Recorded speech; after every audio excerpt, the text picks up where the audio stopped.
زمین میں آیا ہو، کتنی عظمت کی مالک ہو۔ پھر آ گیا صفین کا میدان، آہستہ آہستہ چلیں گے، آپ کی محبتوں کو دیکھو۔ میں نے کہا وہ جملے ابھی نہیں آئے جس میں میں دیکھوں گا کون سا بندہ ہے جو یہاں بیٹھ کے سنتا ہے۔ امام حسین آ گیا صفین کا میدان۔ صفین کے میدان سے پہلے حضرت عباس نے جنگ کی حضرت مالک اشتر سے۔ جب بھی مالک سے کہتے، مالک کہتے عباس ابھی بچے ہو، عباس ابھی بچے ہو، عباس ابھی بچے ہو، عباس ابھی بچے ہو۔ لیکن جیسے ہی صفین کا میدان آیا، صفین کا میدان آنا تھا، آنے سے پہلے حضرت مالک کو عباس دیکھ کے کہتے ہیں، مالک چچا اگر ہم دونوں کرتے ہیں آپس میں جنگ، اگر آپ جائیں جنگ جیت تو مجھے صفین میں نہ لے جانا۔ دونوں مالک کو سلام پڑے گی۔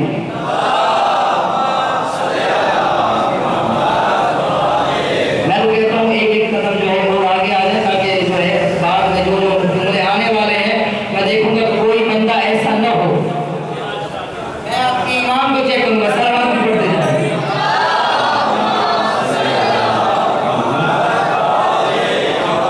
صفین کا میدان آ گیا، مالک اور عباس۔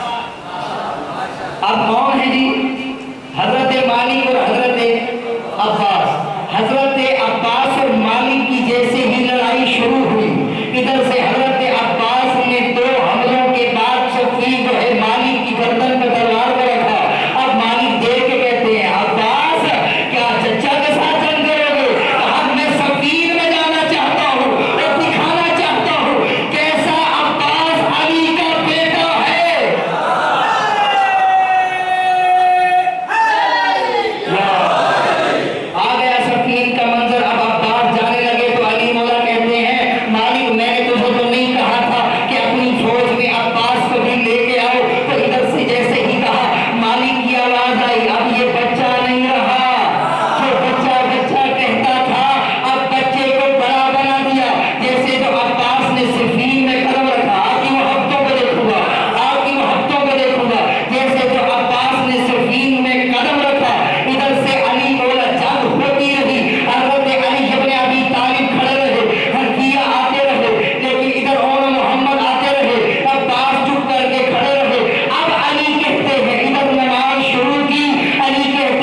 ادھر سے آواز آتی تھی علی آ گئے، ادھر سے آواز آتی تھی علی آ گئے، لیکن جانے سے پہلے حضرت علی بن ابی طالب نے عباس کو کہا عباس اپنے چہرے پہ نقاب ڈال، کسی کو گمان نہ ہو کہ علی آیا ہے یا عباس آیا ہے۔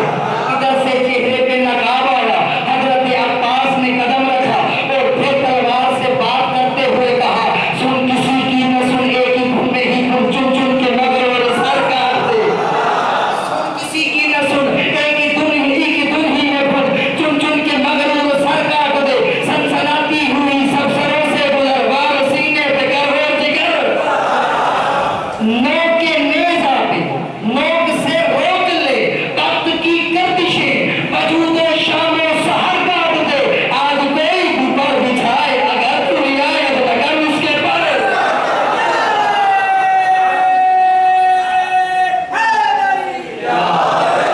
فرماتے ادھر سے حضرت عباس نے قدم رکھا، ہر طرف سے آواز آتی علی آ گئی، ادھر سے آواز آتی علی آ گئی، ادھر سے آواز آتی علی آ گئی۔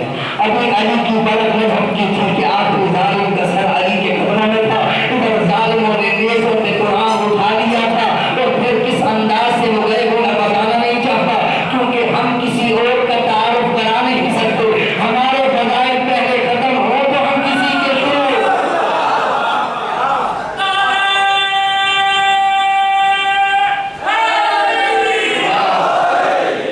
ادھر سے حضرت عباس آئے تو مولا علی کی آواز آئی نا عباس تجھے اس مقصد کے لیے نہیں بنایا۔ پھر اسی وقت شاعر نے قلم اٹھایا، کہا بنت مصطفیٰ کی دعا لاڈلے پسر، اب میں دیکھوں گا یہاں، بنت مصطفیٰ کی دعا لاڈلے پسر، لہریں گے تیرے پرچم ہر جگہ گلی گلی، شیر خدا کے شیر تجھے نظر نہ لگے کسی کی، عباس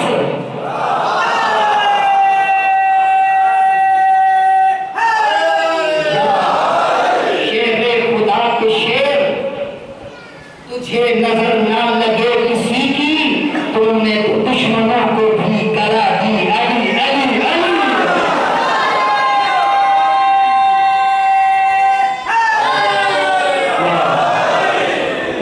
دشمنوں کو بھی کرا دی علی علی۔ حضرت عباس کا میں کہتا ہوں کتنا حسین موضوع، اس پہ جتنی بھی گفتگو کی بہت کم ہے، لیکن آخر میں جو میں نے خطبہ حضرت عباس کا انتخاب کیا تھا، میں کہتا ہوں آپ کی محبتوں کو دیکھ کے تھوڑا سا آج سنا سکتا ہوں، کیونکہ اس کے لیے 1 گھنٹہ چاہیے، اس خطبے کے لیے 1 گھنٹہ چاہیے کہ اگر بندہ وہ خطبہ پڑھنا شروع کر دے، میں دیکھوں گا جہاں آپ کی محبتیں رک گئی وہاں خطبہ چھوڑ دوں گا، اگر آپ کی محبتیں سلامت رہیں حضرت عباس کا خطبہ پڑھوں گا، جو حضرت عباس نے خانہ کعبہ کے ساتھ مسند لگا کے کھڑے ہو کے کہا تھا او کفار، او فاسقو، او فاجرو، لیکن کیا وجہ ہے؟ عباس کہاں کھڑے ہیں؟ مکہ میں، یہاں آپ نے بہت دقت کرنی ہے، کہاں کھڑے ہیں؟ مکہ میں۔ مکہ میں کون ہوتا ہے؟ حاجی، نمازی، روزگار، جتنے بھی ہیں، کتنے نمازیں پڑھنے والے، لیکن عباس کہتے ہیں آئیے الکفرۃ الفجر۔ اس خطبے سے پہلے میں تمہید آپ کو اس لیے بتا رہا ہوں، اس خطبے میں پہلے خانہ کعبہ میں کون تھے؟ حاجی تھے، نمازی تھے، سارے تھے، لیکن جو حسین کے لیے نہ بولے وہ نمازی نہیں ہوتا۔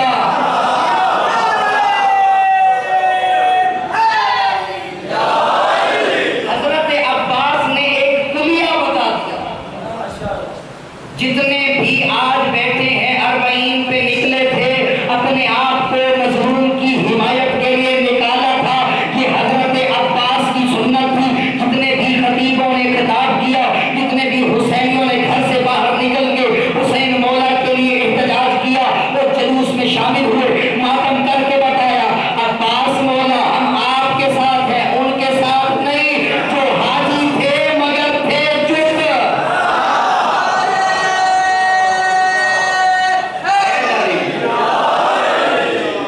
ادھر سے میرے مولا حسین نے احراموں کو توڑا، ادھر سے حضرت عباس نے ان حاجیوں سے گفتگو کرنا شروع کیا. اگر آپ کی عقیدتیں اس طرف ہوں، توجہ اس طرف ہو تو شروع کروں. سارا پڑھ لیجیے جی.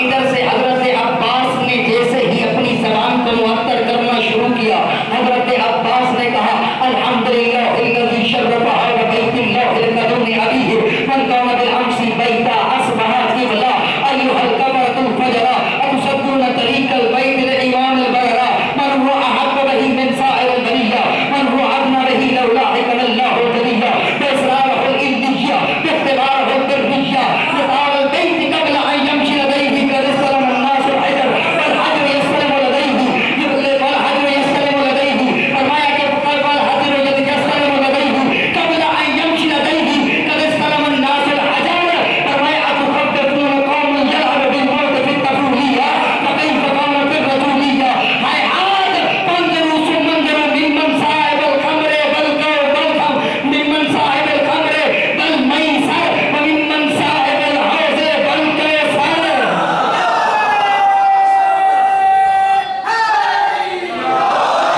یہ جب آپ چپ کر کے بیٹھتے ہیں نا، یہی وجہ ہے کہ محبت آپ کی کم ہوتی ہے. یہاں سے یہاں بھی محبت کم ہونا شروع ہوتی ہے. پہلا جملے کا ترجمہ کرنے لگا ہوں، آپ کی محبتوں کو دیکھوں گا. حضرت عباس نے ان حاجیوں سے، ان فاسقوں اور فاجروں سے جو چپ کر گئے تھے، حسین کی حمایت کے لیے نہ نکلے تھے، حضرت عباس نے کہا حمد ہے اس خالق لم یزل ولم یزال کی جس نے میرے بابا علی کے قدموں کے ذریعے اس کعبے کو عزت بخشی جو پہلے کعبہ تھا لیکن بعد میں قبلہ بن گیا.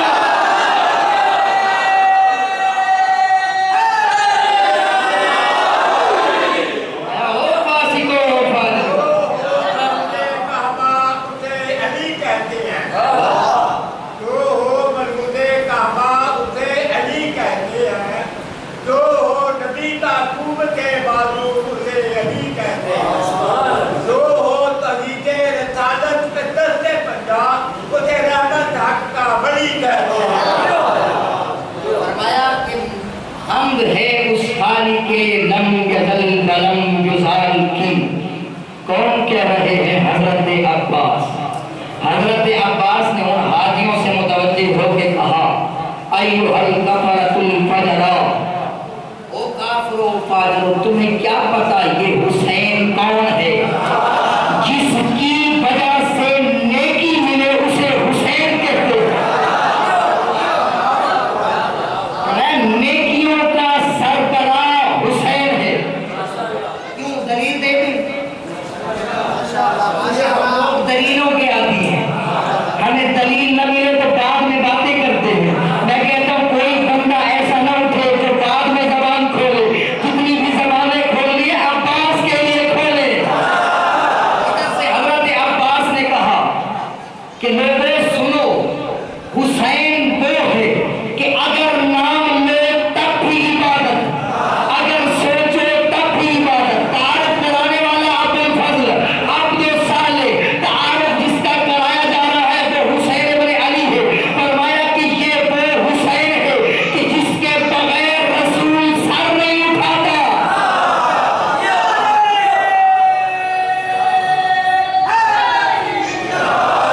پورا تعارف مجھے نہیں کرنا، آپ کی محبتوں کو دیکھیں. شریعت کھڑی رہی، ایجاد مصطفیٰ پہ شریعت کھڑی رہی.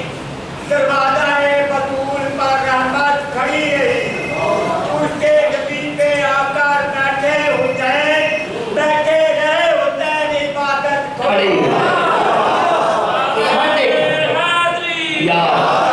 یہاں دیکھیں حسین عبادت میں آئے. یہاں میں آپ کو ہفتوں کو دیکھوں گا. حسین عبادت میں آئے تو عبادت کم نہیں ہوتی، عبادتوں میں اضافہ. جتنے بھی حسینی بیٹھے، کبھی عزاداری کے لیے نماز کو نہ چھوڑنا. عزاداری نماز کی وجہ سے، ایسی نماز کا کوئی فائدہ نہیں جس میں عزاداری نہ ہو، اور ایسی عزاداری کا کوئی فائدہ نہیں جس میں نماز نہ ہو. یا فرمایا حمد ہے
اس وجہ سے کہ کچھ یہ یزیدی آ گئے تھے حسین مولا کو حرم خدا میں قتل کرنے، تو حضرت عباس نے دیکھا تو ان کی طرف دیکھ کے کہا اتخطفون قوما یلعب بالموت فی الطفولیہ فکیف کان فی الرجولیہ، فرمایا کہ کیا تم ہمیں موت سے ڈراتے ہو جو بچپن میں موت سے کھیلتے رہے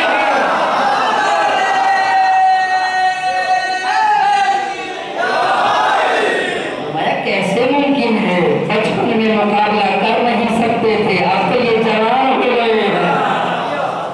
اور یہی وجہ ہے کہ حضرت عباس نے پھر کہا انتم قد وقعتم فی الغلطۃ التي قد وقعت فیہا القریش، تم بھی وہی غلطی کر رہے ہو جو تمہارے باپ دادا نے کی تھی۔ ادھر علی تھے پیغمبر کا دفاع کرنے، تم رسول کو مار نہیں سکے، ادھر علی کا بیٹا عباس ہے۔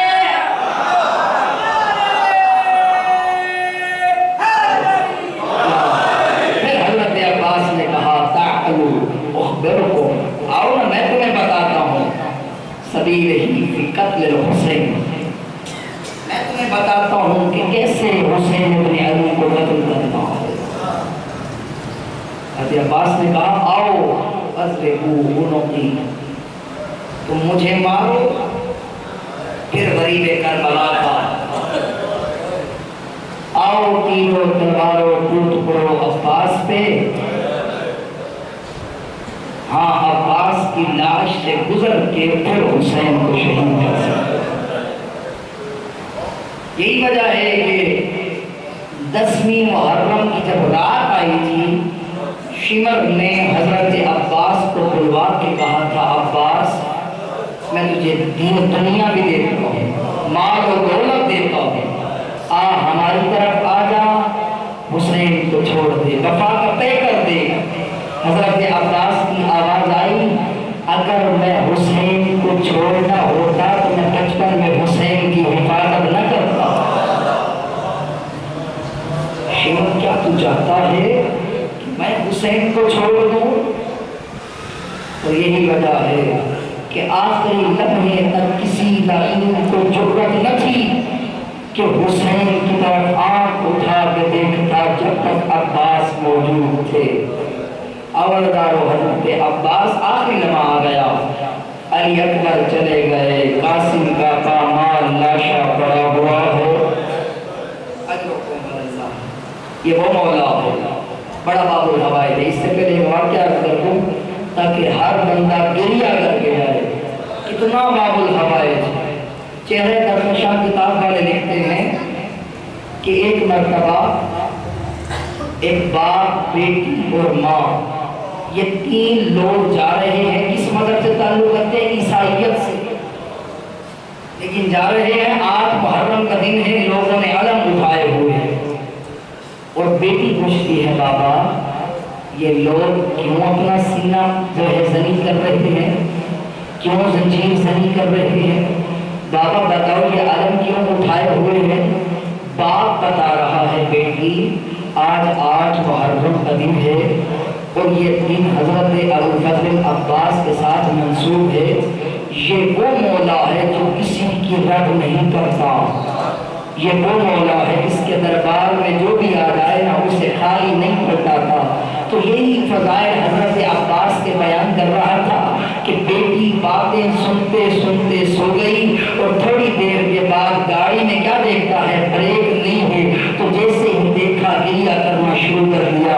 ادھر سے اس کی بیوی دیکھ رہی تھی، جیسے وہ بیوی نے دیکھا پوچھا کیا وجہ ہے، چشمے کیا ہو گیا ہے؟ کہا اس میں ترمز نہ ڈالے، ترمز یعنی بریک نہیں ہے۔ تو جیسے جو اس ماں اور جو ہے اس کے باپ نے دیکھا نا، دونوں ماں باپ گریہ کرنے لگے، دونوں کی آوازیں ہچکیوں میں بدل گئی۔ ادھر سے بچی کی آنکھ کھلی، کیا دیکھتی ہے؟ ماں بھی گریہ کر رہی ہے، بابا بھی گریہ کر رہا ہے۔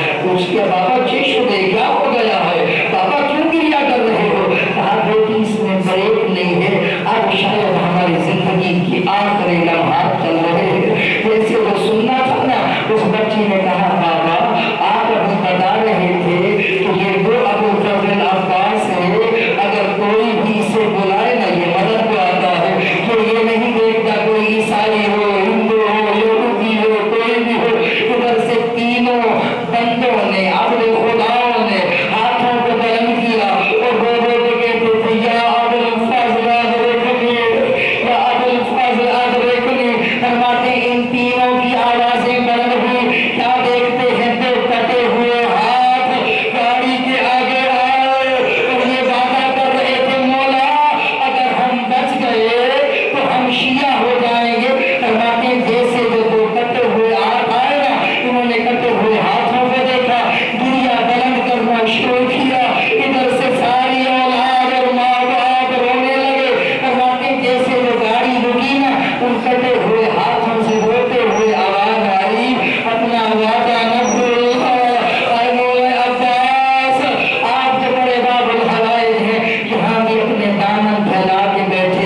کبھی بائیں دیکھتے ہیں اور تڑپ کے کہتے ہیں مولا مجھے بتا کہ صحیح وہ فوج کہاں چلی گئی ہے، اس کا میں سپاہ سالار ہوں۔ ادھر سے چند بچوں کا دستہ آیا جن کے ہاتھوں میں خالی جام لیے ہوئے ہیں اور آتش آتش کی آوازیں بلند ہو رہی ہے۔ ادھر سے حضرت عباس کو کہا عباس اجازت تو نہیں دیتا، بس اتنا کہتا بچوں کے لیے پانی کا انتظام کرو۔ ادھر سے اکیلا ابوالفضل ہے جا رہا ہے نہر فرات کی جانب، فرماتے ایک ہی حملے میں عباس کے گھوڑے نے نہر فرات میں قدم رکھے، میرے مولا عباس نے مشکیزے کو بھرا، فرماتے 4000 تیر کمانے۔ آیت اللہ مومنی نے یہ جملے پچھلے سال 40 کے موقع پہ عرض کیا تھا، فرماتے ہیں مان لیا 4000 میں سے 3500 تیر خطا گئے ہوں گے، فرماتے ہیں 500 تیر ایسے تھے جو ابوالفضل کے سینے میں آ کے لگے، فرماتے 500 تیروں کا لگنا تھا۔ عباس کی آنکھ سے آنسو نہیں آیا، لیکن آنسو کس وقت آیا؟ ادھر ظالم نے ایک ہاتھ قلم کیا آنسو نہیں آیا، دوسرا ہاتھ قلم کیا آنسو نہیں آیا، ادھر ظالم نے مشکیزے کا نشانہ لیا، تیر آ کے مشکیزے میں لگا،